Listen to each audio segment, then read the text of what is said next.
నమస్తే. Welcome to Public News organisation.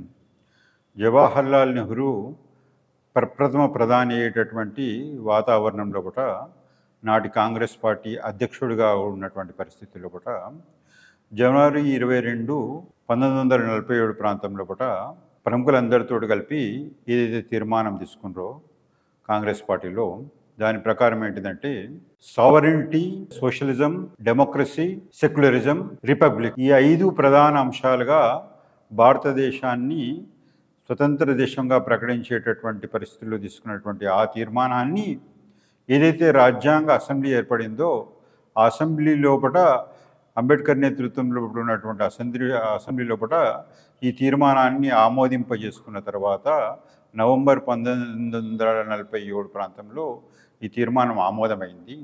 అయిన తర్వాత 26 జనవరి లోపల రిపబ్లిక్ ఇండియాగా డిక్లేర్ చేయడం అనేటటువంటిది జరిగింది. దీని ప్రకారం మొదటి 5 పాయింట్స్లలో ఏది సావరెంటీ అంటే సార్వభౌమాధికారం. అంతక్రితము 1950 జనవరి 26 వరకు దేశము సార్వభౌమాధికారము అనేటటువంటిది లేదు.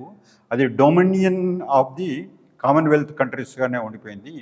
కాబట్టి ప్రప్రథమైనటువంటి అంశం ఏదైతుందో సార్వభౌమాధికారం అనేటటువంటిది ఈ జనవరి 26 తోటి కంప్లీట్ అయిపోయింది.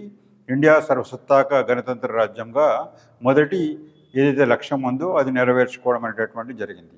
అదేవిధంగా జనవరి 26 నాడు రిపబ్లిక్ దేశంగా కూడా ప్రకటించుకోవడం ద్వారా దీనికి ఏంటిదంటే ఒకవైపు సార్వభౌమాధికారము, రెండోది స్వతంత్రత అనేటటువంటిది రాజ్యాంగ దినంగా పరిగణించిన రోజే సంక్రమించడం జరిగింది. ఇక మిగిలినటువంటి 3 పాయింట్ల మీద సామ్యవాదము, అదేవిధంగా సెక్యులరిజము, అదేవిధంగా ప్రజాస్వామ్యము, ఈ 3 అంశాల మీద మిగిలిన ఏజెండాగా ఈ భారత ప్రభుత్వం అనేటటువంటిది 15 మంది మంత్రివర్గంతో ఏదైతే ఏర్పడిందో అది కొనసాగడం అనేటటువంటిది జరిగింది.